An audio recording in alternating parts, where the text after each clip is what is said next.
Welcome to every one. இன்றைக்கி நம்ம பார்க்கும்போது பார்த்திங்கன்னா ஒரு முக்கியமான டாபிக், எலெக்ஷன்னா என்ன அப்படிங்கிறத பார்க்க போகிறோம்.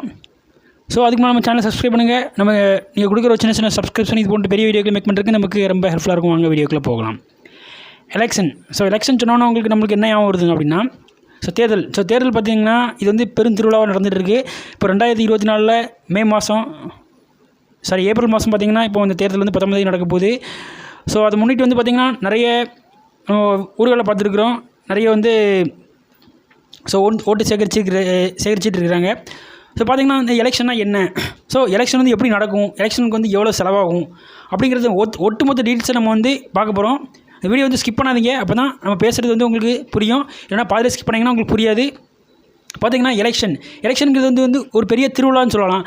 ஏன்னா நம்ம இந்தியாவை பொறுத்தல வந்து ஜனத்தொகை வந்து அதிகம் உள்ள நாடு. அதாவது சைனா தான் ஃபஸ்ட்டு, பார்த்திங்கன்னா வந்து 2வது இந்தியா இருந்துச்சு. ஆனால் இப்போ வந்து இந்தியா வந்து பீட் பண்ணி ஃபஸ்ட்டு வந்துருச்சு. அந்த அளவில் வந்து மக்கள் தொகை வந்து அதிகமாக இருக்குது.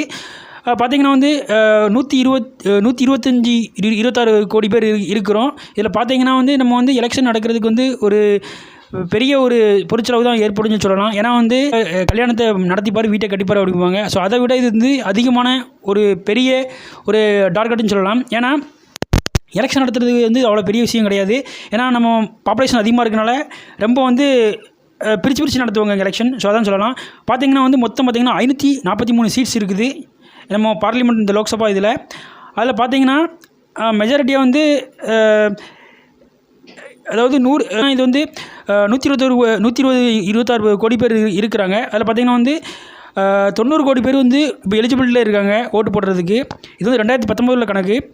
ஆனால் இப்போ பார்த்திங்கன்னா வந்து எப்படியும் வந்து ஒரு 95 கோடி பேர் இருப்பாங்க கணக்குப்படி பார்த்திங்கன்னா. ஸோ இதில் பார்த்திங்கன்னா வந்து அதாவது இந்த போலிங் வந்து பார்த்திங்கன்னா வந்து ஃபுல்லாக வந்து நடக்குது அப்படின்னு பார்த்திங்கன்னா இல்லை. கண்டிப்பாக இதில் வந்து 66% இல்லை 68 தான் வந்து கண்டிப்பாக வந்து அதாவது வந்து ஓட்டு வந்து போலாக இருக்கும் கண்டிப்பாக. ஏன்னா ஃபுல்லாக வந்து இப்போ ஓட்டு வந்து போலாகாது.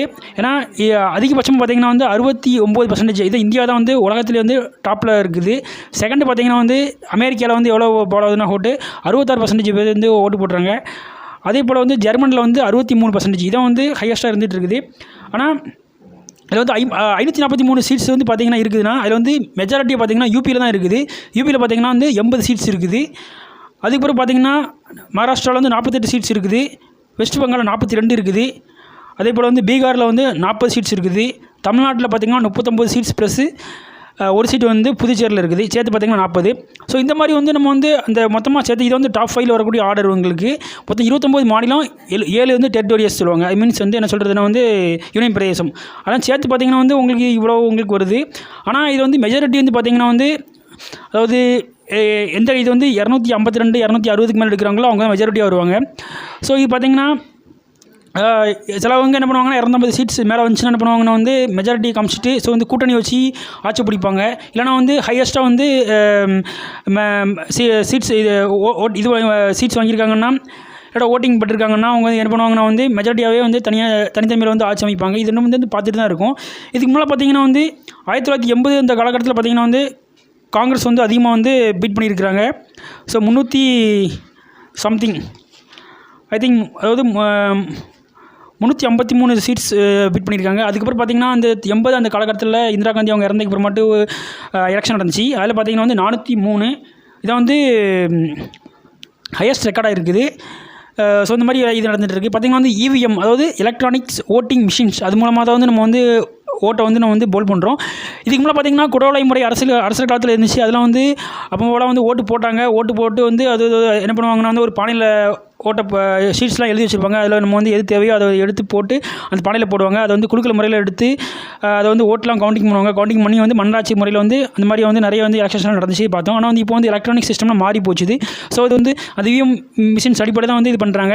ஆனால் இதெல்லாம் வந்து நடக்கிறது வந்து பார்த்திங்கன்னா வந்து சப்போஸ் இந்த எலெக்ஷன் நடந்து முடிஞ்சதுக்கப்புறம் மட்டும் பார்த்திங்கன்னா ஒரு அந்த எலெக்ஷன் இது சொல்லுவாங்களா பாக்ஸஸ், அதெல்லாம் வந்து செக்யூர் பண்ணுறதுக்கு வந்து 30,000 செக்யூரிட்டி கார்டு வந்து இது பண்ணுறாங்க. அதெல்லாம் பார்த்திங்கன்னா இதில் வந்து இதுக்கு ஆகக்கூடிய பொருட்செலவு எடுத்திங்கன்னா வந்து நம்மளுக்கே தலை சுற்றும். ஏன்னா அந்தளவு நம்பர்ஸ் வந்து பார்த்திங்கன்னா வந்து 44,000 கோடி. இது வந்து 2019 பட்ஜெட்ஸு.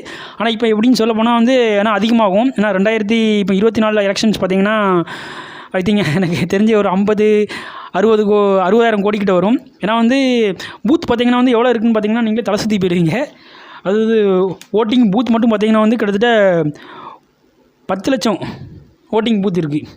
ஸோ வந்து 9 லட்சம் வந்து கிராஸ் பண்ணி இருந்துச்சு. இப்போ வந்து 10 லட்சம் சொல்கிறாங்க. 10 லட்சம் ஓட்டிங் பூத்தஸ் இருக்குது. ஏன்னா நம்ம இந்தியன்ஸ் அந்த கான்ஸ்டியூஷன்ஸ், அதாவது இந்திய அரசமைப்பு சட்டத்தின்படி, அதாவது ஒரு ஊரில் ஒரு ஓட்டு இருந்தாலுமே, அதாவது எலெக்ஷன் கமிஷன் என்ன பண்ணணும்னா வந்து அவங்களுக்கு வந்து அந்த ஓட்டுடைய பூத்தை வந்து அவங்க வந்து அனௌன்ஸ் பண்ணணும். ஸோ அனௌன்ஸ் பண்ணி அவங்களை வந்து ஓட்டு போட வைக்கணும். அதான் அவங்களுடைய எய்ம். அதாவது இப்போ வந்து வாக்காளர் இப்போ வந்து நான் தான் ஓட்டு போட போகிறேன்னா என்னை சுற்றி அரௌண்ட் ஒரு 2 கிலோமீட்டரில் வந்து அந்த வாக்குச்சாவடி, நம்ம தமிழில் சொல்ல போனால் வாக்குச்சாவடி இருக்கணும். ஸோ அந்த மாதிரி தான் வந்து நம்ம இந்தியன் கான்ஸ்டியூஷன் சொல்லுது.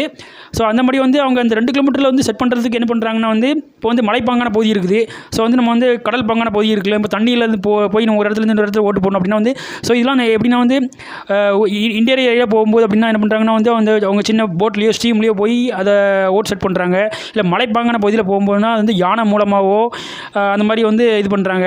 ஸோ ரொம்ப உள்ளே போகணும் அப்படின்னா ஆட்களே நடமாட்டம் இல்லாத பகுதியை போனால் வந்து ஸோ ஹெலிகாப்டர்ஸ் அந்த மாதிரியான ஒரு பகுதி இதில் போயிட்டு ஓட்டிங் இந்த மீதெல்லாம் செட் பண்ணி அவங்களுக்கு ஓட்டு போட வைக்கிறாங்க. ஸோ இந்த மாதிரி தான் வந்து நம்ம எலெக்ஷன் சிஸ்டம் அந்த மீன்ஸ் இந்த இந்திய தேர்தல் ஆணையம் வந்து அந்த ஓட்டு போடுறதுக்கு வந்து நிறைய இது பண்ணுறாங்க.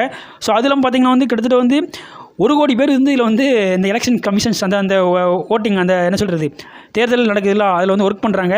ஸோ 1 கோடி பேர் ஒர்க் பண்ணால் மட்டும்தான் கண்டிப்பாக வந்து அந்த இதை நடத்தி முடிக்க முடியும். ஏன்னா வந்து நம்மளுடைய மக்கள் தொகை அந்த மாதிரி, நம்மளுடைய ஓட்டிங் சிஸ்டம் அந்த மாதிரி. ஸோ இதான் இது பண்ணுறதாங்க. ஸோ இந்த மாதிரி வந்து நம்ம வந்து எலெக்ஷன் கமிஷன் பற்றி இல்லாட்டா நம்ம எலெக்ஷன்ஸ் லாஸை பற்றி சொல்லிகிட்டே போகலாம். ஏன்னா இது வந்து ஒரு சாதாரண விஷயம் கிடையாது.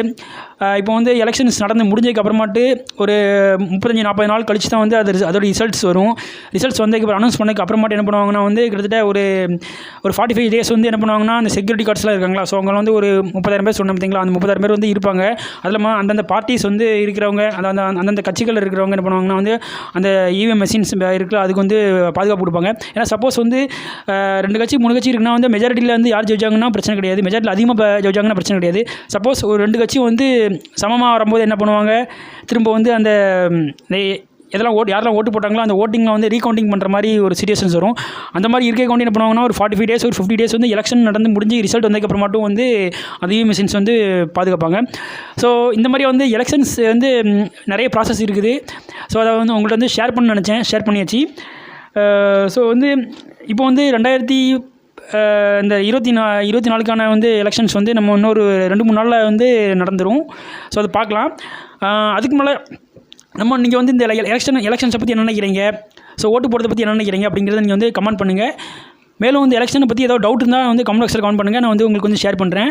அது இல்லாமல் வந்து இதை பற்றி இன்னும் டெப்த்தான வீடியோ வேணுன்னா அதையும் கேளுங்க, கண்டிப்பாக போடுறோம். இதே போல் மற்றொரு வீடியோவில் உங்களுக்கு சந்திக்க வரை உங்கள்கிட்ட வந்து விடைபெறுவது உங்கள் நண்பன் Velingam Balakrishnan. Thank you. Hats of.